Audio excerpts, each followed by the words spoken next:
गरुडगमन तव चरणकमलमिह मनसि लसतु मम नित्यम्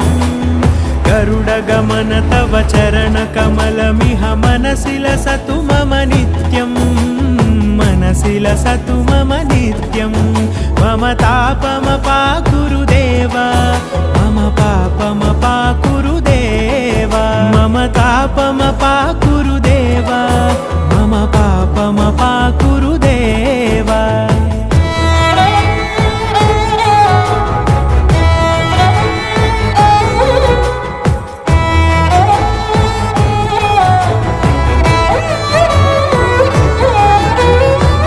जनयन विधि नमुचिहरण मुख विबुध विनुत पद पद्मा